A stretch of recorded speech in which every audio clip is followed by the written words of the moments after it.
Oi, oi, oi! Começando mais um podcast por aqui, Juliana Rangel News. Sejam todos bem-vindos aqui no canal do YouTube. Já se inscreveu, ativou o sininho? Gratidão, tá? E você que escuta aí, gente, pelas plataformas de áudio também, muito obrigada aí pela sua audiência. Começando sempre, né, gente, agradecendo aqui, Caneca Itaús RP, nossa parceira aqui desde o comecinho do podcast, muito especial nossas canecas aqui do podcast. E logo, logo, nos próximos episódios, temos mais um novo parceiro começando, que a gente vai falar logo, logo, mas nos próximos, tá? Hoje, meu convidado aqui, nós vamos falar um pouquinho mais de coisas zen, de energia, do amor, né, gente? De coisas que realmente significam aí na nossa vida e que às vezes a gente deixa passar tanto, né, pela correria, pelo dia a dia e vai passando, passando, enfim. Hoje a gente traz aqui como nosso convidado o Paulo Cury, que é escritor, terapeuta, professor de yoga e está no seu segundo livro de lançamento aqui, ó, O Cheiro do Alecrim. Paulo, seja muito bem-vindo ao podcast. Muito obrigado, Ju, pelo convite. Estou me sentindo muito feliz de estar aqui com você hoje. A gente que agradece a sua participação. A gente tem muita coisa para falar, viu, gente? A gente estava conversando fora do ar aqui, é um assunto que igual a gente falou, né? Se a gente emendar aqui, a gente vai até amanhã, né? Conversando, mas eu queria entender um pouquinho melhor a sua história, né? Com tudo isso, como que você foi para essa área, né? Então, por exemplo, a gente está falando aí de terapia, a gente está falando de você como escritor, mas assim, igual, por exemplo, o livro, gente, O Cheiro de Alecrim. Você lê e fala, mas o que é o livro, né? Mas o livro nada mais é do que a energia sexual e o amor, né? O seu primeiro livro foi sobre meditação. Exatamente. E eu sei que tem mais dois engatilhados, que a gente vai falar também. Uhum. Mas eu queria entender, assim, como é que você foi para essa área, né? Como é que entrou tudo isso na sua vida? Bem, eu sou advogado de formação, né? Me formei lá na PUC São Paulo, em Direito. E eu entrei no Direito porque o meu grande objetivo era ser juiz. Mas por que eu queria ser juiz? Porque eu queria trabalhar na harmonização das relações, né? E é muito engraçado, porque no primeiro dia de aula, lá na PUC, eu lembro que a professora começou a aula falando assim, ó, juiz não decide sobre o que é certo e errado, mas sobre o que é legal e ilegal. Eu falei, pô, já foi por água abaixo tudo que, né, eu imaginava. Mas aí eu segui a carreira, né? E em um certo momento da minha vida, eu simultaneamente comecei a praticar yoga como aluno e também eu ganhei alguns livros de filosofia, estoicismo, enfim, de uma amiga minha. E eu comecei a ler, comecei a praticar o yoga e tudo aquilo começou a me fazer muito bem, muito bem. E até eu estava brincando, eu estava numa rádio semana passada, ele perguntou assim, você se considera uma pessoa calma? E eu falei, não, ele falou, pô, mas você é professor de yoga? Eu falei, mas é justamente porque eu não me considero uma pessoa calma que eu preciso praticar yoga, preciso praticar meditação. Para trabalhar essa calma, exato, né? No né? dia a dia que a gente é tão atropelado, né? Porque se eu fosse calmo já, eu não precisava, né, praticar. E daí eu comecei a praticar o yoga, comecei a estudar e tudo aquilo começou a fazer muito sentido. Eu peguei muito gosto por tudo isso.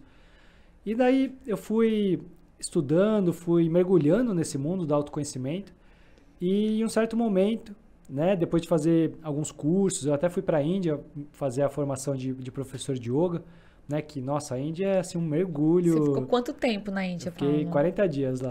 Você fez todo o ritual, tudo que é feito?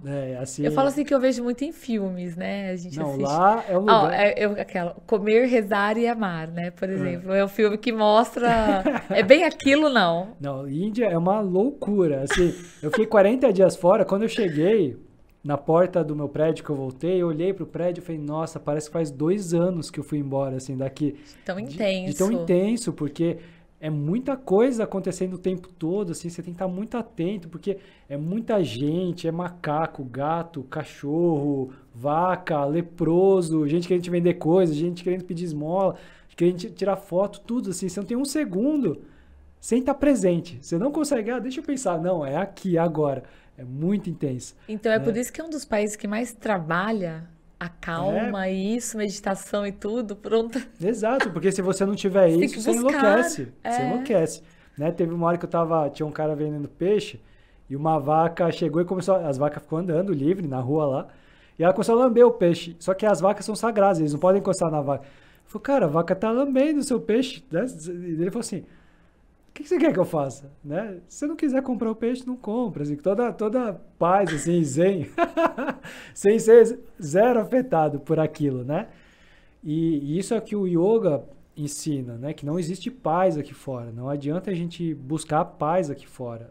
O mundo, ele é caótico. O único lugar que a gente encontra paz é aqui dentro, né? Então esse é o único lugar que a gente encontra paz.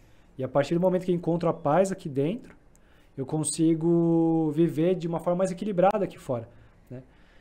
E daí, com todos esses cursos, eu mergulhei, né? E comecei a atuar como professor de yoga, depois como terapeuta, né? E com esses quase 7 anos, daí eu tive a vontade de escrever o primeiro livro, porque eu tinha acumulado muito conhecimento.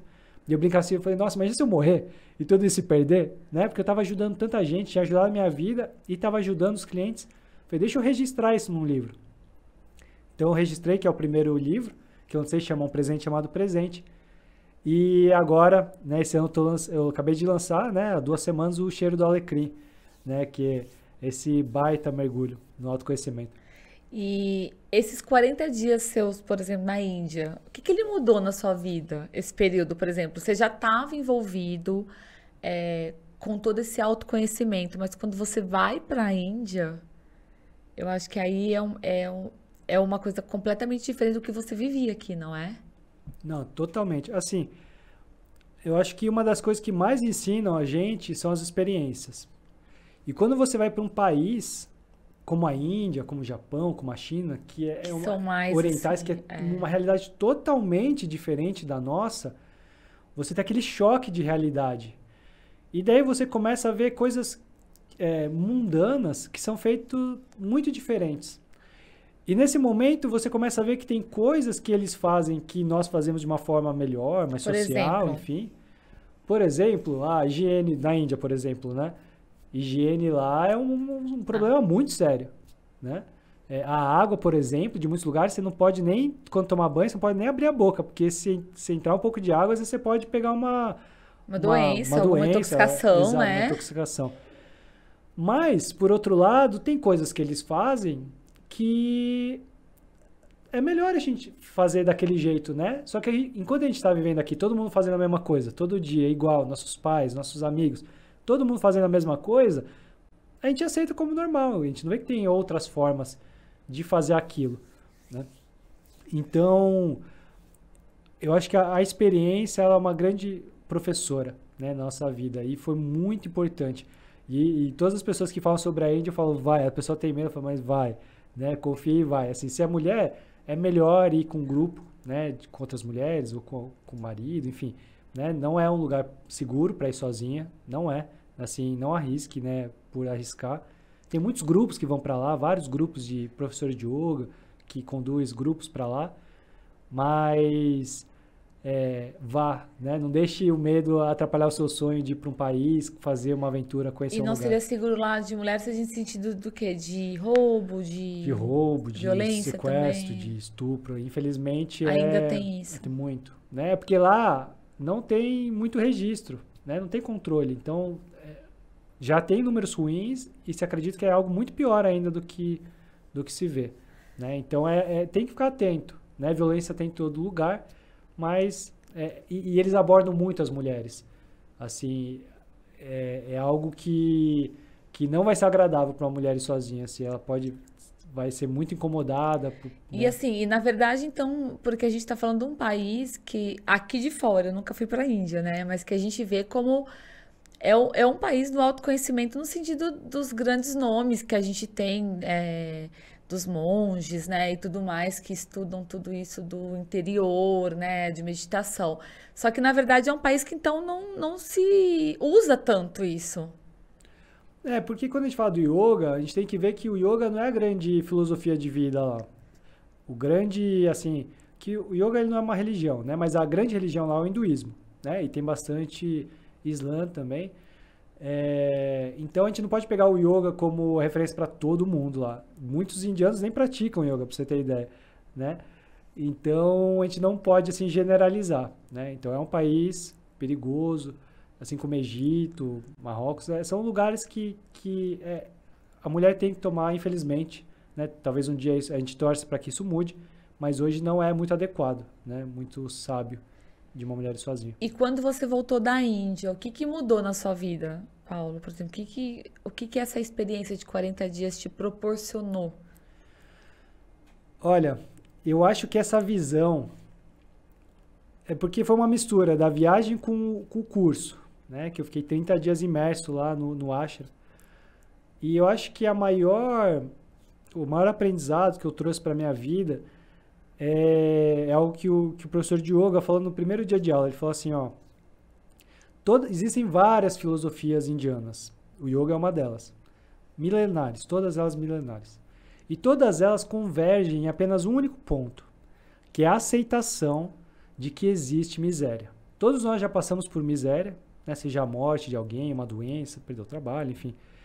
E é possível que todos nós passemos novamente.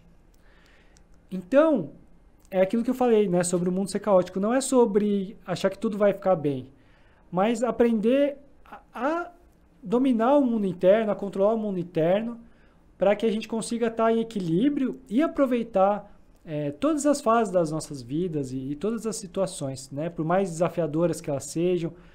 Ou até mesmo, por exemplo, falo muito sobre emoção nesse livro aqui. Então, por exemplo, raiva, tristeza, são emoções, a gente não tem controle, não são sentimentos, são emoções.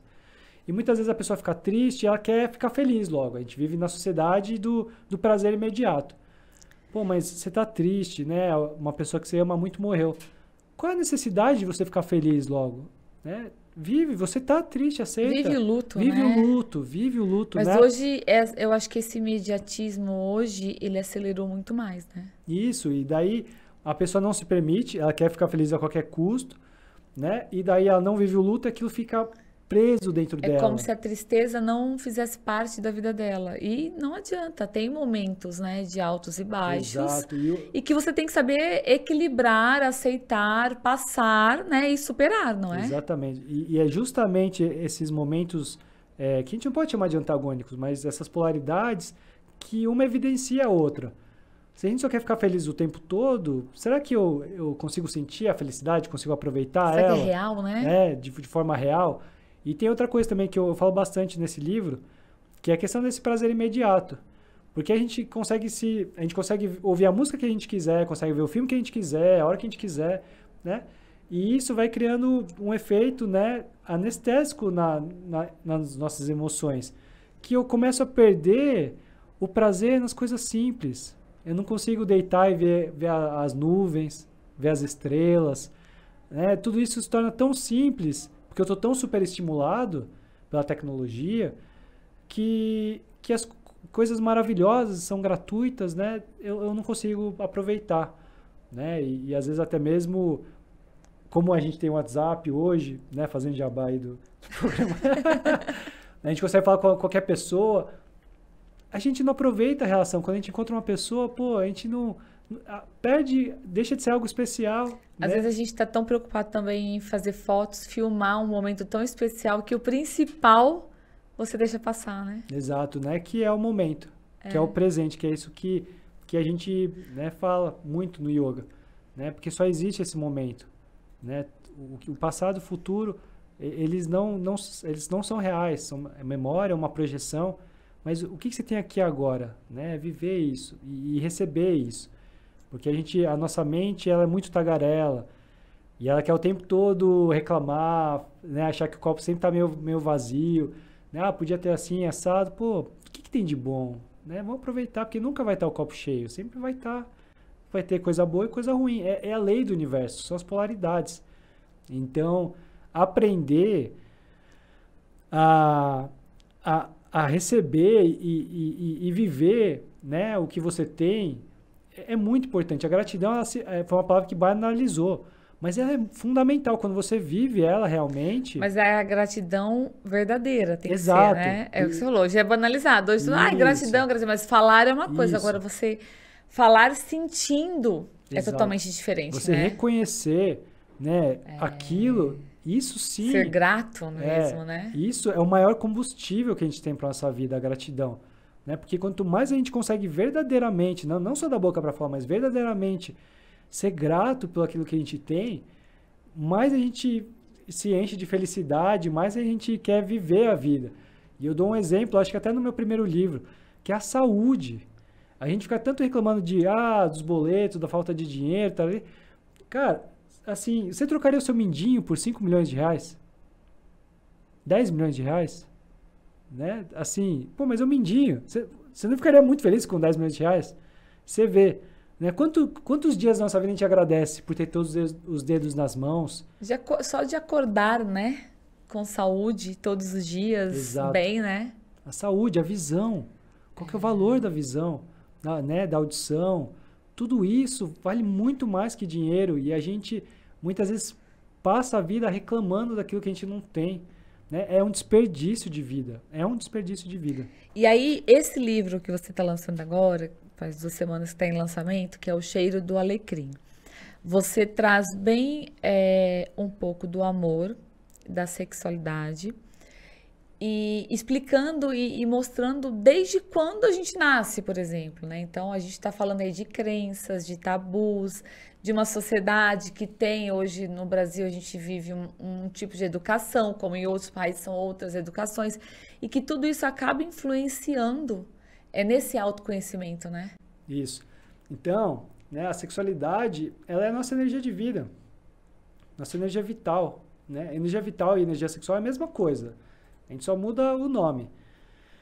E como que eu me relaciono com ela? Porque eu uso ela para tudo, né? Não é só para momento íntimo com meu companheiro, O ato companheira, sexual em si. exato. Uhum. Mas para tudo que eu faço.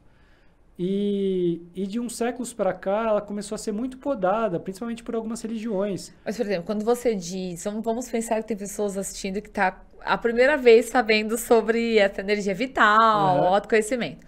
Quando você diz que a gente usa ela para tudo, a gente usa como? Essa energia que está fluindo, né? Essa energia que faz o seu coração bater. Assim, no fundo, isso é energia sexual. A gente chama de Kundalini no yoga. Né? Então, o que é essa energia que está? O corpo tem nutrientes, tem os impulsos eletromagnéticos, mas o que está fazendo mover? Por que a hora que você morre, os nutrientes ainda estão lá? Tá? O corpo está igualzinho lá, mas por que não tem mais? Né? Porque essa energia se foi, a energia vital se foi. Então, desde o momento que a gente nasce, a energia sexual, a energia vital, ela está, né, ativa. A gente está ativa e a gente está utilizando ela. E daí, ao longo da vida, a gente vai aprendendo algumas ideias, que a gente chama de crenças. E essas crenças, elas vão bloqueando essa fluidez. Então, eu vou dar um exemplo muito clássico, que é o menininho ali, né? Em casa, ele começa a mexer na pistolinha dele. E daí, alguém fala assim, não mexe aí. Né? O que é esse não mexe aí? No fundo, é uma repressão. Não importa qual que é o motivo, se é bom ou ruim, não importa. Não é sobre bom ou ruim. Foi uma repressão. Não mexe aí.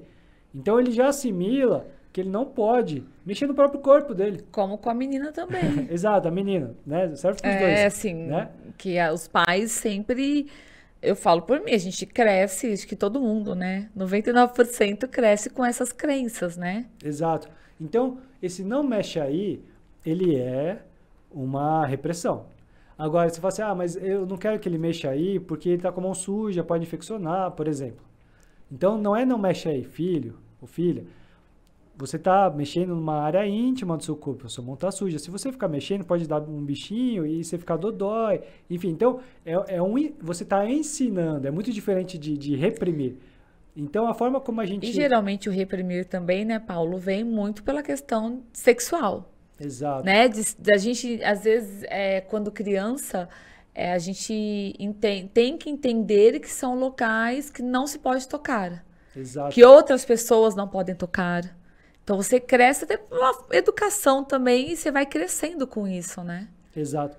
O próprio prazer, para você ter ideia, assim, tem lugares do mundo, ali no Oriente Médio, por exemplo, que eles mutilam a genitália feminina para a mulher não sentir prazer. Olha que loucura que chega à cabeça de alguns seres humanos.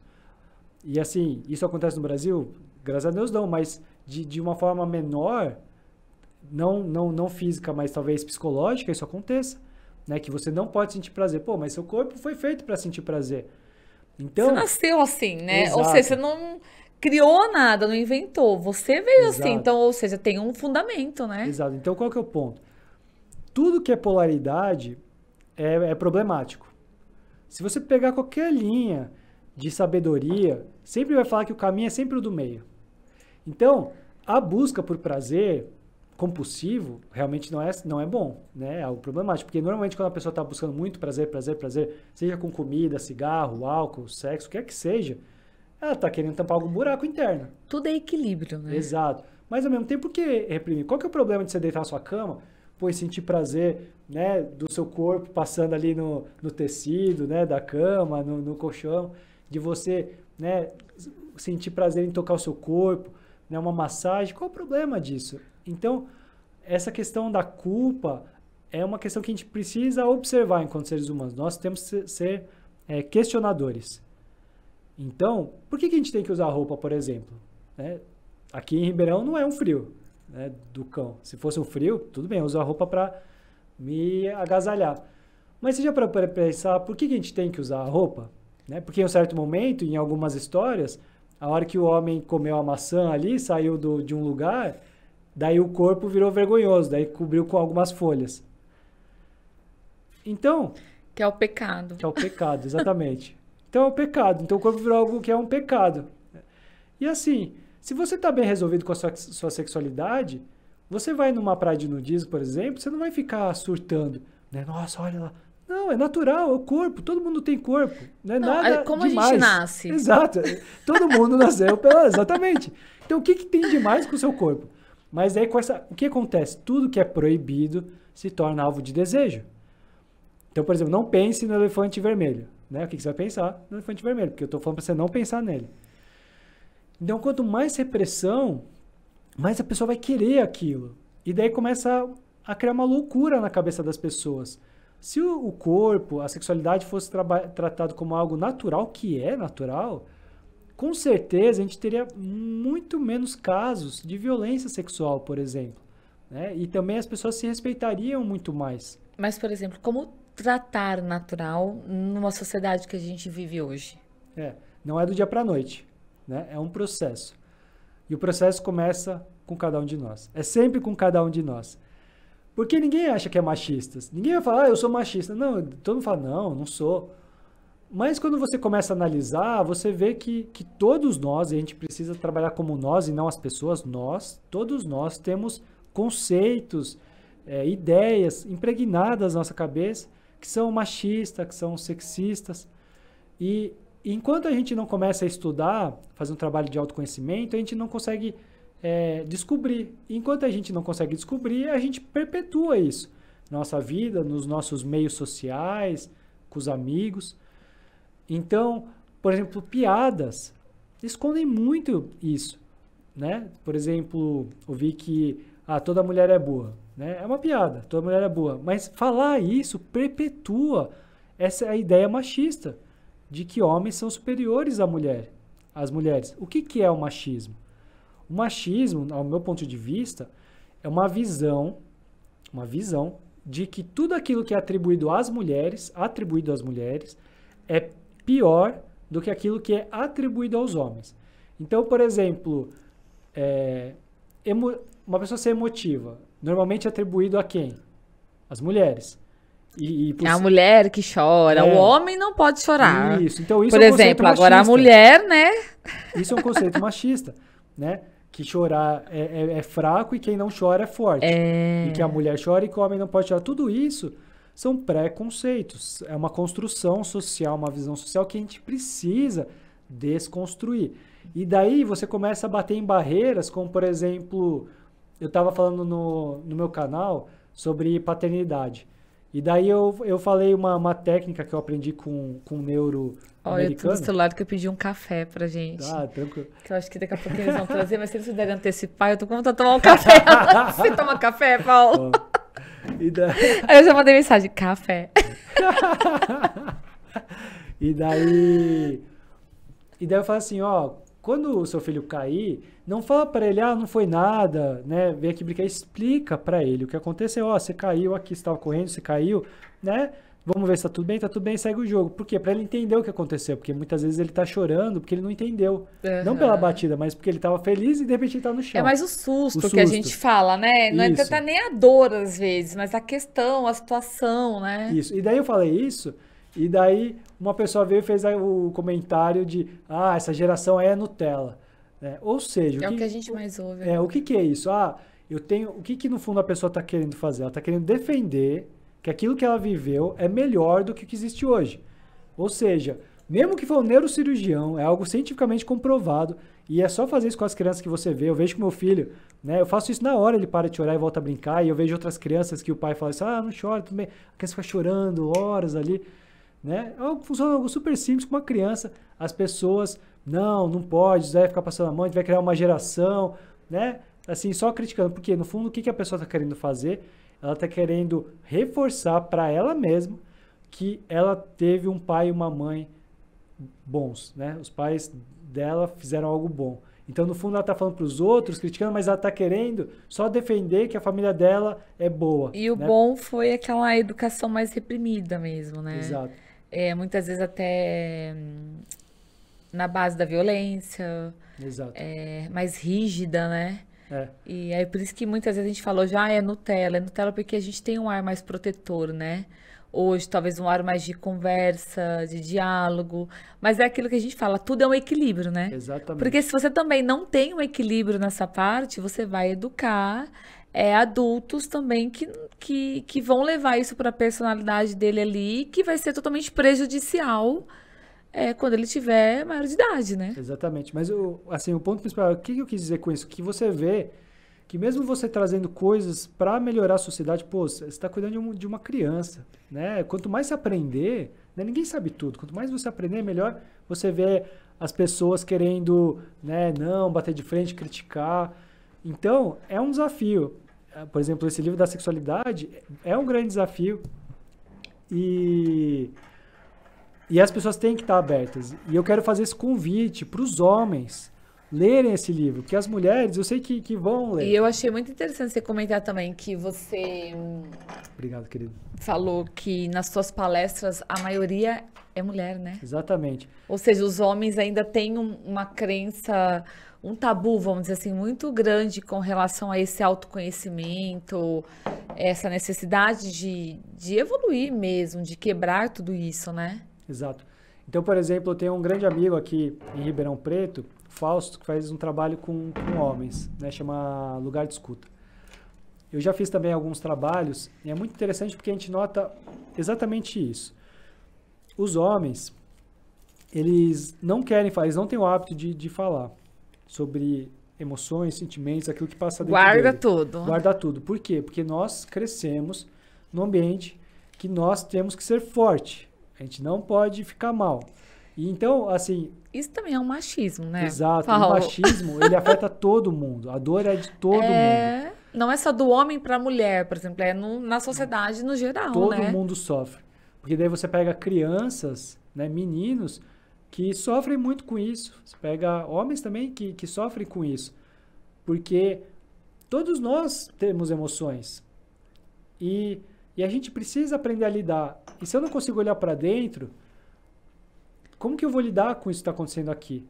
Então, eu convido, né, vocês homens para lerem o livro, para que a gente seja parte dessa luta contra o machismo, para que a gente chame para nós também a gente fazer parte, não deixar só as mulheres, né, batalhando por isso. É um assunto muito sério, né?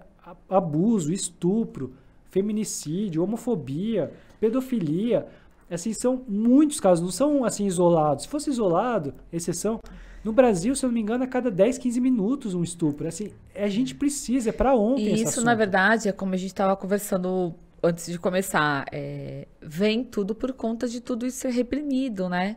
De ser visto como a sexualidade como algo proibido, como algo de que não é certo, né? E aí acaba se reprimindo tudo isso, é onde temos déficits em outros lados, vamos dizer, problemas, né?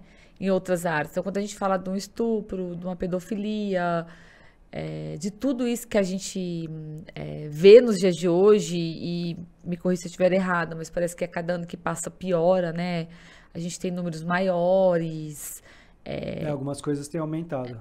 Se não me engano, o feminicídio aumentou, né, de um ano para cá. Não sei se tudo piorou, mas assim, mesmo que tenha diminuído, ainda é muito grande, né? É um negócio que a gente precisa, todo mundo se envolver, todo mundo, todos nós somos pais de família, mães, homens, mulheres, nós, enquanto adultos, a gente precisa sentar e conversar sobre isso. E uma coisa que eu pego muito enquanto terapeuta, eu nunca tinha ouvido isso, né? Mas quando eu me tornei terapeuta, comecei a ouvir bastante isso. Homens relatarem que foram abusados sexualmente. Então, você vê como... Na infância. Então, qual a questão? A regra que a gente vê... Porque geralmente a gente ouve mais meninas, né? Isso. Mas é porque talvez tenha Os maiores números são meninas, realmente. Mas é porque talvez se fale mais sobre isso, né? Isso. E deixe de homens um pouco mais, talvez, se fale menos, né? Isso. Então, realmente os números são maiores para meninas, sim. Mas não significa que os meninos também não sofrem. O que a gente vê que 90% dos casos, falando grosseiramente, os abusadores foram crianças abusadas. Então é algo que fica se perpetuando. Então, enquanto a gente não se trabalha, a gente fica suscetível a passar isso para frente de alguma forma. E aí a gente está falando, eu acho que vem uma evolução muito lenta ainda, né, Paulo? Assim, na verdade, você está plantando uma sementinha junto com outros de se falar, mas eu acho que ainda tem um caminho muito longo ainda pela frente com relação a isso, né? E muito árduo, porque é um assunto que precisa ser falado e as pessoas não querem não abrir espaços para falar. Exato. Então, você vai em lugares e fala, eu tô com esse assunto assim assado, né, para falar sobre sexualidade, e na maioria dos casos as pessoas não querem levar para o público delas, porque acham que vai incomodar. E assim, então, gente, o que a gente vai fazer, né? A gente tem que falar. Assim, eu sei que vai incomodar, é lógico que vai incomodar. Mas o que pesa mais na balança? É o incômodo Mas, por de exemplo, falar? como começar? Por exemplo, essa mudança a gente começa como? Com cada um de nós. É sempre com cada um de nós. Então, por exemplo, eu escrevi o livro e estou falando, levando palestras para várias cidades para falar sobre o assunto. Pô, você está sabendo do livro agora, você não sabia antes. Você pode ler, você pode pegar esse livro, o poder do livro. Qual que é? Você lê, ele não morre com você passa para frente. Procurar lugares que tenham grupos, por exemplo, de mulheres, círculos de mulheres para conversar sobre o assunto. Falar para os seus amigos homens, falar, vamos ler esse livro aí, né? Eu tô lendo, você não quer ler também? É um assunto interessante. Convidar as pessoas. A gente não tem como colocar, né? Tem, mas não é adequado colocar uma arma na cabeça das pessoas, né? E dentro de casa, por exemplo? Como que eu começo essa mudança dentro da minha própria casa? Você diz casa com filhos? No meu dia a dia, porque a gente está falando aí de tabus e crenças que vêm desde quando a gente nasce e vem com a educação de pais, que vai passando de geração para geração, Isso. Correto? Então, por exemplo, eu acho que nós, enquanto pais, nós precisamos identificar qualquer traço de machismo que a gente coloque na educação dos nossos filhos. Então, eu vou dar um exemplo muito grande. O filho tá lá, né? Você tá com seu filho no mercado e vai comprar, sei lá, X coisa para ele. E ele fala, eu quero o rosa. Daí você vai falar o quê? Não, o rosa é de menina. Exato. Às vezes é algo... Bom, eu não faço isso, mas geralmente é o que acontece, né? Não, que rosa, porque a gente cresceu achando e entendendo que o rosa é de mulher. Não sei quem inventou isso, mas tudo bem. O rosa é só uma cor. É uma cor. É só uma cor. Então quer dizer que o azul é só de homem? Não. Exato, tanto que, né, hoje em dia tem homens que usam no terno, né, colocam a camisa rosa, super elegante. Fica lindo. Exato, exatamente, eu adoro, acho muito legal. Exato, então começar a quebrar isso. Então essa questão, é menino, isso é coisa de menino, isso é coisa de menina, é criança não tem isso, porque daí você já começa a criar um sexismo. Não, é criança é criança, pô. A menina quer jogar bola? Deixa ela jogar bola. O menino quer brincar de boneca? Deixa ele brincar com a boneca. Que mal que vai fazer? É uma brincadeira, ele não vai, né, casar mal. O mal é a gente jogar essas sombras. Eu quero que meu filho seja assim, meu filho seja assado, minha filha tem que ser assim. O que eu tô fazendo? Tô jogando sombra, projetos, planos meus pro meu filho. Mas ele é só uma criança, só quer brincar. Ele só pegou a boneca, ele só quer ver a boneca, quer brincar, explorar, é um brinquedo. né? Então a gente tem que começar a perceber isso, porque isso são exemplos leves que causam muito impacto nas crianças, porque as crianças, elas são uma esponja, elas são esponja. Tudo que você falar, elas vão aceitar como verdade e vão reproduzir. Então, a gente tem que estar muito atento. Eu até brinco que o nosso trabalho enquanto pais é estragar o mínimo os nossos filhos. Porque a gente tem tantos conceitos, né, problemáticos. Deixa um pouquinho para os avós, né? Os avós. Que o que a gente não estragou, os avós terminam de estragar. Eu falo brincando que a avó mima muito, né? Tudo que eles não fizeram com a gente, eles fazem com os nossos filhos, netos Exato, deles. é muito engraçado. Nossa, é muito engraçada a relação do pai com os avós, né? Com os pais com os avós, né? Essa questão de estragar. Mas, então, eu acho que observar. Mas a gente só consegue observar o que a gente está fazendo quando a gente olha para dentro. E reconhece realmente, pô, o que eu estou fazendo? E se a gente não estuda, a gente não sabe. Porque, não, é normal. O que é normal? Normal é aquilo que eu aprendi. Então, se para mim tudo que eu aprendi é bom, né? Eu só vou perpetuar o que está acontecendo. Mas não, todo mundo é ser humano. Nossos pais são seres humanos, né? Eles acertaram em muita coisa e erraram em muita coisa. Então, tá tudo certo. Eu não estou olhando para eles para julgar eles. Eu estou olhando porque eu quero aprender, ver o que é bom que eu vou reproduzir com os meus filhos. E o que não for tão bom, eu vou fazer melhor. Só isso, não estou aqui para criticar. E mesmo assim, fazendo esse trabalho, eu ainda vou passar muita coisa que, se Deus quiser, meus filhos vão levar algo melhor para os meus netos. Mas se a gente não for crítico, com esse objetivo de melhorar, só vai perpetuar as coisas. E aí a gente, saindo da sexualidade, vamos entrar no amor, que é uma outra parte que está no seu livro, né? Que os dois caminham ali juntos, vamos dizer assim, né? Podem e não podem. Assim, tem amor que não tem sexualidade, como uma amizade, por exemplo. A amizade não carrega sexualidade. O amor à família não carrega eu digo assim, sexualidade. caminhar juntos no sentido de ter o equilíbrio dos dois. Os dois existem na vida das pessoas. Isso. Em qual relação que existe os dois? No eros. A gente chama o amor eros. Que é a palavra grega para esse amor do casal, por exemplo. Do homem e da mulher, por exemplo. Né? Num casal, mas não precisa ser homem e mulher necessariamente. Mas que daí, além do amor, existe a sexualidade. Se em algum momento deixar de ter sexualidade, já não é mais um casal. São dois amigos. A sexualidade é o termômetro do casal, para ver quanto que tá, né, estão unidos ou não. E existe um quarto amor, que é ágape, que é o amor divino, que normalmente, normalmente o primeiro passo é virar pai, né, mas não precisa, né, você pode desenvolver ele, que é quando você consegue olhar para todas as pessoas como se fossem seus próprios filhos. Não que você vai cuidar de todo mundo, mas você consegue olhar para cada pessoa e desejar para ela o melhor, como se fosse seu próprio filho, assim, desejar que ela alcance os sonhos delas.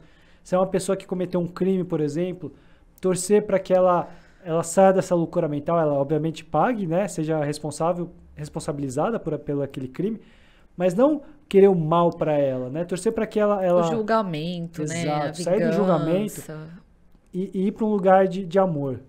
Porque julgamento e amor não coexistem. Não existe como você amar uma pessoa se você julga ela. No momento que eu julgo uma pessoa, eu já estou colocando uma barreira entre eu e ela. E daí já não tem mais amor. O amor, ele só existe quando eu paro de julgar o outro e aceito o outro como ele é. Não significa que eu preciso conviver com a outra pessoa, mas eu aceito ela. E essa conexão pura é o amor. Isso é o amor, né? E é muito especial quando a gente começa a ver isso, porque a gente julga todo mundo. É muito difícil fazer isso. Todo tempo a gente julga. A mente... E uma pessoa que faz algum mal pra gente, então? Como que a gente faz? Assim, é óbvio que a gente tenta trabalhar a vingança jamais, né? Aquela coisa de você entrar calma, né? A seriedade, de você avaliar toda a situação. Mas é muito difícil ainda a gente ter essa evolução da noite pro dia, de desejar o bem, vamos dizer, igual você disse, né? De olhar para aquela pessoa mesmo que te fez algum mal na sua vida e você desejar que ela tenha tudo de bom e do melhor, vamos dizer. É desafiador, né? Nós somos seres humanos e a gente, né, tem coração e a gente está suscetível às emoções, aos sentimentos. Por isso que o trabalho do yoga é tão importante, da meditação. O que é o grande trabalho? É a prática diária. É aquela prática de diariamente ter um momento de recolhimento, de acalmar os pensamentos, de me conectar com o meu coração.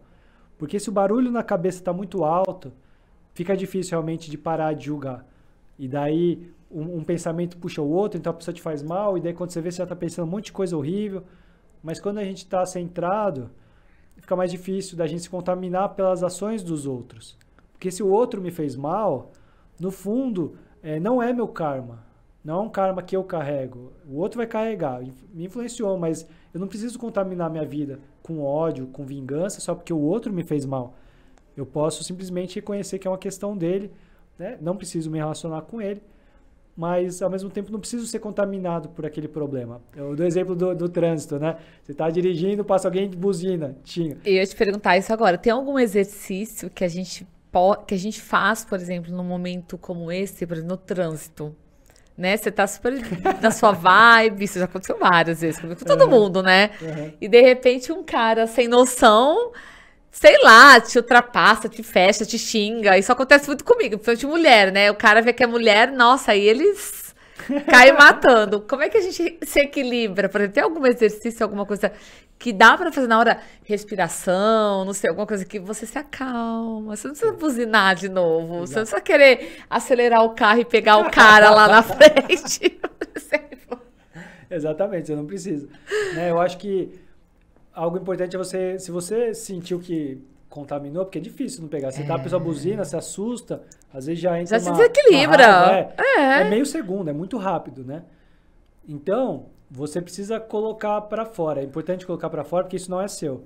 Então, como eu coloco para fora? Isso. Você pode, por exemplo, você não precisa gritar, por exemplo, eu ia para a pessoa agora. te ouvir. Você não precisa gritar para a pessoa te ouvir. Mas você falar o que você tá sentindo, a pessoa não vai ouvir. Não é importante que ela ouça, é importante colocar para fora. Né? Só de você colocar para fora, você já meio que descarrega. Tipo, conversar comigo mesmo. Meu Deus, por que isso aconteceu? Esse cara, o que ele tá fazendo? Eu vou dar um exemplo para você. Alguém te manda uma mensagem no WhatsApp e mexe muito com você, você fica com raiva. Você pega... Todo mundo tem, normalmente, uma mensagem consigo mesmo. Né? Um chat que é você com você mesmo. E você grava um áudio no seu próprio chat. Não é pra não mandar pra pessoa. Você descarrega o que você quer falar. E daí depois você descarregar, daí você deleta, e daí você vê como você já tá melhor, daí você pode responder a pessoa, porque você já descarregou, né, energeticamente. Então, isso se chama impor limite, reconhecer que aquilo não é seu. Não foi você que causou. Não é. Foi a pessoa, e o problema é dela. Ela que se resolva. Exato. Né? Eu dou um exemplo que me marcou muito na época que eu trabalhava como advogado e eu estava praticando yoga, meditação. Então eu acordava de manhã, eu tinha uma disciplina de acordar de manhã, praticar, meditar, tomar meu banho, tomar café da manhã e ir para o trabalho. E eu chegava, né, cada dia chegando mais zen. Teve um dia que eu cheguei muito zen. E eu sentei na minha mesa, e no momento que eu sentei na minha mesa, meu telefone tocou. E assim que eu atendi, era uma colega minha de outra filial, ela falou assim: Paulo, pelo amor de Deus, sei lá o que, eu preciso desse e-mail, porque senão essa chefa vai me matar, sei lá o que, blá, blá. E nisso eu já, nossa, meu Deus do céu, querendo ligar o computador desesperado. E deu, não, calma, para, que isso? Daí eu respirei assim, eu falei, que isso? Daí eu olhei assim, eu tava tranquilo até um segundo atrás, o que é isso? Daí eu olhei, é dela isso não é meu. Daí eu respirei e falei, tá bom, Karina, você precisa desse e-mail, já vou te mandar, em 30 segundos vai estar. Desliguei, né, e peguei e mandei, e ninguém morreu, né? Mas por quê? Porque a gente é esponja. Aquela ansiedade que ela tava, ela descarregou em mim e eu peguei aquilo em um segundo. Paulo, eu tenho certeza que você fez isso na hora que eu cheguei. Gente, pera que eu vou contar. Correndo, é gravado, então a gente pode falar porque tem jogo da Copa, então o escritório vai fechar mais cedo e tudo mais. Só que os trabalhos ficam, né? Então eu estou super acelerada com 1001 coisas. E com os filhos, e busca filho na escola, e corri para casa e voltei. A hora que eu cheguei aqui, eu não esperava que o Paulo já estava aqui. E eu já cheguei acelerada, batendo na porta, e batendo na porta e não sei o quê, e puxando as crianças, vamos, Bernardo, vamos, Sofia, vamos, não sei o quê. Aí, de repente, o Paulo está ali, na recepção. Eu, oi, Paulo, tudo bem? Ou seja, imagina você vendo a minha situação acelerada no 220, correndo, desesperada. E tipo assim, meu Deus, essa menina não tem nada de calma. Não me influenciou porque eu também vim correndo. Dia de Copa, né? Por exemplo, eu tava vindo sair da minha casa, no caminho tinha um rapaz vendendo camisa da seleção, eu também parei, assim, 30 segundos, comprei pro meu filho, né, que tem 3 anos, rapidinho, assim, para ele ficar feliz, enfim, mas é isso mesmo, assim, às vezes a gente chega da rua acelerado, Então é importante, às vezes, antes de entrar no ambiente, por exemplo, parar. É um trabalho de 10 segundos. Mas é o trabalho de 10 segundos que faz toda a diferença, às vezes, na qualidade de tudo que você vai fazer naquele lugar. E, por De exemplo, parar, eu paro, respirar, respiro, solta o ar, né? Inala, exala, no seu desacelera. tempo. Só de você fazer uma respiração. Mas é a respiração que você não vai apressar ela. É uma, mas você não vai apressar tanto a inalação quanto a exalação. A hora que você exala totalmente, que a gente relaxa muito na exalação, eu falo bastante sobre respiração nesse livro. A hora que você exala completamente, você relaxa, você já se sintonizou em outra frequência, né? E daí você pode seguir. Ah, tenho tempo para fazer 10 respirações? Melhor, faça 10. Tenho 10 minutos? Ó, melhor Hoje ainda. é muito legal isso, porque a gente vê, inclusive, empresas que já aplicam, né? Muitas empresas estão fazendo isso. O tempo de respirar mesmo, coisa de 10 minutos, para que os funcionários parem um pouco ali seu trabalho, às vezes antes de começar ou no meio do trabalho mesmo, né? Porque às vezes é tão intenso, tão estressante. E você tem que ter esse momento, né? De parar, de respirar, até para você colocar as ideias no lugar, se acalmar e render até mais, né? Exato. Não, produtividade é assim fantástico. Vou dar um exemplo. Todo mundo aqui já soltou um e-mail que soltou na correria e falou, nossa, esqueci de anexar o arquivo, por exemplo. Né? Alguma coisa. Aí você envia 2, 3 na sequência para complementar exato. Aquele. Por quê? Porque a gente às vezes não para um segundo para respirar. Beleza, deixa eu conferir, né? Então, um segundo que você confere. Exato. Acabou. Né? Então, a respiração, as pessoas já estão... É o mindfulness, né? O mindfulness, o que é? Nada mais é do que assim, a parte da meditação do budismo que o americano pegou e trouxe para uma linguagem ocidental. Então, mas no fundo é isso, é a meditação puramente, né? Que aumenta a nossa concentração, ajuda a melhorar o foco. E quando a gente está mais centrado, a gente consegue trabalhar outras coisas que aqui nem todo mundo vai acreditar no que eu vou falar agora, mas é a intuição, por exemplo. Você começa a sentir as coisas. Acredito. Exatamente. Eu acredito. Com certeza que a maioria das mulheres... Eu sigo minha intuição. Mesmo no atropelo, eu tenho uma intuição... A gente brinca no meio jornalista, a gente fala que é feeling, né? Mas não é feeling, não, é intuição.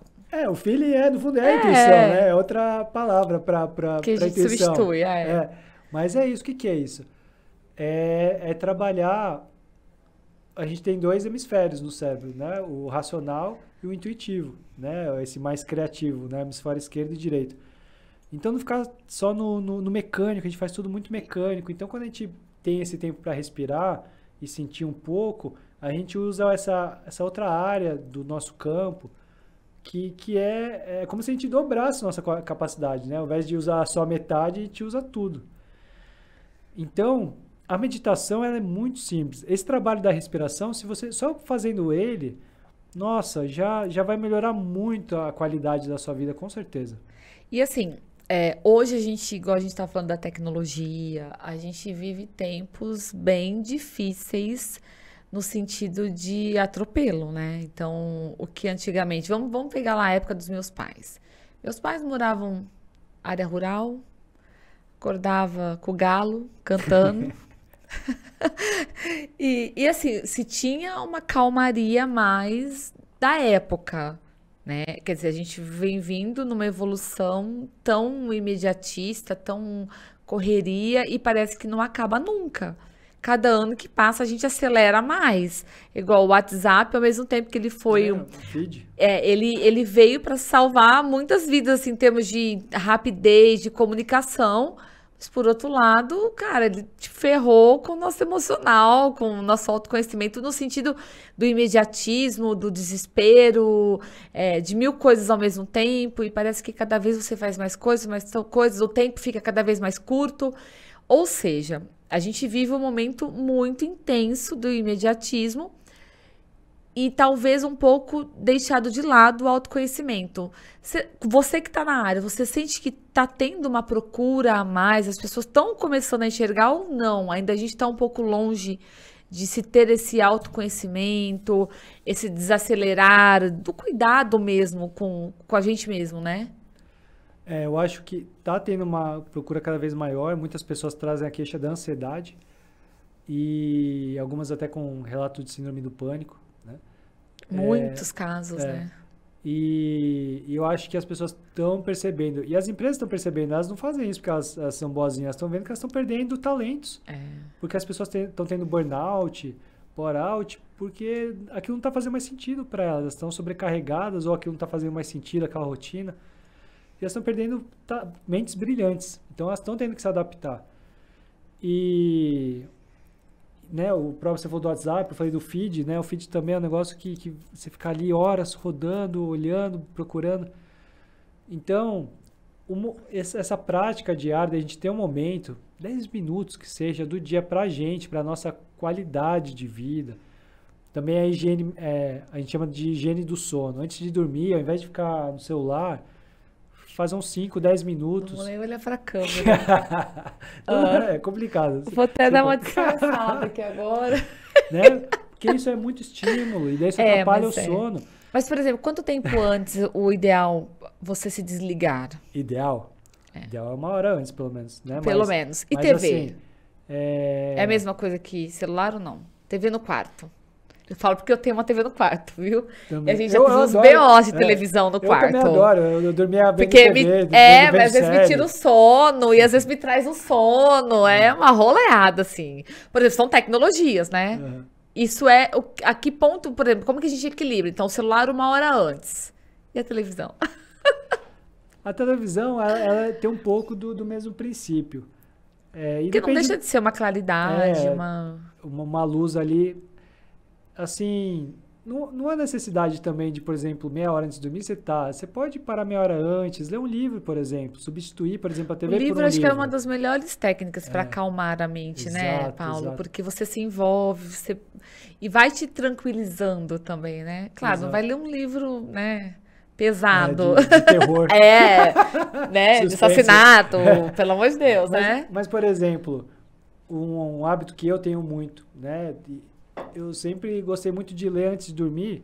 Gosto muito de ler histórias, mas, por exemplo, autoconhecimento também. Eu pego livros, eu acho que também eu acabei escrevendo com esse estilo, porque são livros que eu gosto de ler. Então, meus livros, por exemplo, eles têm capítulos curtos de... O Cheiro do Alecrim, às vezes não, mas Um Presente Chamado Presente são capítulos de 1 página e meia, por exemplo. Por quê? Você lendo essa 1 página e meia, ele já traz para você um momento de reflexão. Ali, né? Que você vai... ler, daí você vai deitar. Você vai ler o livro inteiro para você entender o contexto, né? Que vão dias ali. Então você lê, por exemplo, um capítulo de 1 página e meia, já te traz aquela reflexão sobre o seu dia, o que eu podia ter feito de melhor, né? Pelo que eu sou grato, um momento legal também. Momento de fazer um fechamento você com você mesmo, observar como que você tá ali na cama já, sua respiração. Por que acontece? Muitas vezes a gente deita na cama e daí vem aquela explosão de pensamento, nossa, eu fazer isso, fazer assado. E daí, às vezes é difícil mesmo. Às vezes é difícil mesmo a gente dormir com tanto pensamento. Eu mesmo vou te dar um exemplo, porque as pessoas acham, o professor de yoga... Não, ontem mesmo. Ele deita na cama e dorme. Eu tô numa fase, como eu tô no fechamento do espaço, do lançamento do livro. Então, muitas coisas acontecendo. Então, eu deitei ontem e veio aquele turbilhão. E daí eu percebi, eu falei, nossa, tô com um turbilhão, se eu ficar batendo papo com os pensamentos, eu não vou dormir hoje. E como você para de bater o papo com o pensamento? Isso, como que para de bater o papo? Acho que tem 3 grandes ferramentas. Primeiro passo é falar para você mesmo, a partir de agora é hora de dormir. Né? Porque senão você fica batendo papo, né? Então você fala, a partir de agora eu vou concentrar em dormir. O segundo passo é a respiração. Então focar bem na exalação. Você respira e solta bem devagarzinho, né? A exalação ela vai relaxando o corpo, ao mesmo tempo você está acalmando o pensamento. E daí vem o pensamento. Não vou conversar com os pensamentos, deixa ele ir embora. Né? Vem o pensamento, nossa, amanhã eu tenho que fazer tal coisa. Deixa ele ir embora, amanhã eu penso nisso. Daí faço novamente uma respiração bem longa. Daí vem outro pensamento, deixa Tem alguma coisa que a gente que a gente de repente mentalize para tirar esses pensamentos? Não. Essa não é uma mentalização, essa concentração na respiração, por exemplo, ela já está acalmando o barulho mental, né? Você já está focando na respiração. A respiração é um triângulo. Respiração, coração e mente.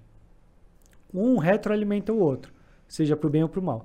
Então, por exemplo, o pensamento está acelerado, tendência ao coração acelerar e a respiração encurtar. Então, por exemplo, eu dou esse comando, né, mental, né, que eu vou respirar mais devagar. Começo a respirar mais devagar, os batimentos cardíacos já começam a se acalmar. E é muito interessante, porque a gente fala muito ao cérebro, mas o coração, já é comprovado cientificamente, que o coração ele influencia muito mais o cérebro do que o cérebro influencia o coração. Então o coração começa a acalmar, com isso a mente começa a acalmar, e daí com isso você consegue ainda dar mais comando para a respiração se acalmar. Então vai retroalimentando o outro, né, para você se acalmando. O pensamento vai parar de uma hora para outra? Não, não vai parar. Né? Isso é a maior dica que eu posso dar enquanto professor de meditação. Não tenha a ilusão de que sua mente vai parar. Ela não para. A mente não para. O que você consegue é diminuir o volume mental. Até o Dalai Lama pensa. A questão é que provavelmente o volume mental dele é muito menor do que o nosso. Então, com o passar dos dias, da semana, que a gente vai fazendo essa prática, de todo momento, né, parar, fazer uma respiração, né, para se acalmar, você vai se percebendo ao passar dos dias mais calmo, com menos barulho mental. É pulsação, vai ter dia com mais, dia com menos, mas no longo prazo a tendência é você ir se percebendo uma pessoa com menos barulho mental, porque não adianta você ir para o Himalaia, ficar ou na Índia um mês lá e achar que o resto da vida você não precisa fazer mais nada. Não, a prática ela é diária. Se você passar um mês depois que você voltou da Índia sem praticar a meditação, você vai ver como sua cabeça vai estar igual antes de você ter ido. Né? Então, é uma disciplina diária. Assim como a gente vai na academia, assim como a gente come todo dia. É um condicionamento, né? Isso tem que fazer parte do seu dia a dia.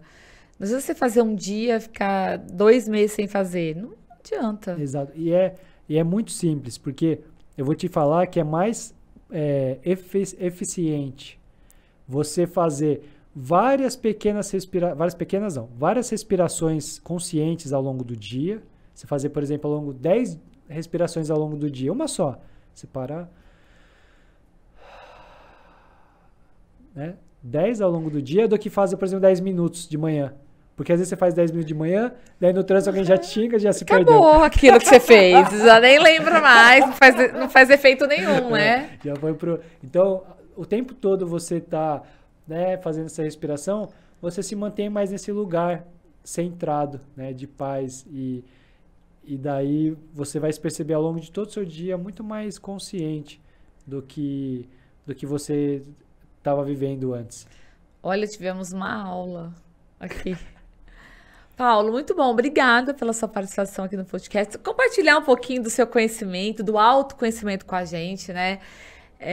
Se fosse aprofundar, a gente teria muito mais aí para falar, mas eu acho que o que você resumiu aqui hoje, né? Falando aí dos pilares do amor, da sexualidade, do autoconhecimento, dessa busca, do quanto é importante a gente se autoconhecer, né? A cada dia evoluir, né? E o livro tá aí para isso, né? Que é Exato. O Cheiro do Alecrim. Onde que a gente encontra seu livro? Você acha ele no Mercado Livre? Acha ele no meu Instagram? Se colocar no Google, a gente acha. Acho. Onde está? Onde Tem várias estantes virtuais, tem a minha editora. É só digitar livro O Cheiro do Alecrim que você vai encontrar. E eu acho que o maior convite desse livro tem a parte da gente ter que melhorar esse cenário triste da violência sexual, mas assim, faça isso por você, né? Falar isso pra você agora que tá ouvindo a gente. Faça isso por você, porque a sexualidade, ela dá a oportunidade da gente viver a vida ao máximo. E muitas vezes a gente acha que a gente está vivendo, que a gente tem o prazer, às vezes a gente tem o orgasmo, né? A gente, não, eu sei ter prazer com a minha sexualidade, mas ela vai muito além disso, muito além disso. E quando a gente começa a estudar, a gente começa a ver e a se libertar desses padrões, a vida começa a ficar muito mais leve. Então o convite que eu faço é faça isso por você, né? Tem a questão da sociedade, mas faça isso por você. Tanto você homem quanto você mulher, faça isso por você. Faça esse mergulho no autoconhecimento para que você tenha uma sexualidade mais leve e que você consiga também construir relacionamentos, seja na amizade, seja no relacionamento afetivo, com seus pais, com seus filhos, né? Que eu falo muito de amor nesse livro, de uma forma mais leve, porque no fundo a gente está aqui para isso. Eu acredito que o grande ponto da vida é o amor. Eu acredito, né? A vida se resume às experiências que a gente vive, né? Não é o quanto dinheiro a gente faz, são as experiências, é isso que a gente leva. E a maior experiência que a gente pode viver, ao meu ver, é o amor, né? Nessas diferentes vertentes que ele existe. Então, é um convite também para a gente trabalhar isso, para que a gente consiga viver de uma forma assim amorosa e plena. Isso aí. Paulo, obrigada pela sua participação. Essa caneca é um presente para você. Todo mundo que participa ganha de recordação. E é um oferecimento da Caneca Itaúsa RP, que é nossa parceira aqui desde o início do podcast. Obrigada pela sua participação. Obrigado demais, Gil. Até mais. Pessoal, ficamos por aqui. Até o próximo episódio. Tchau.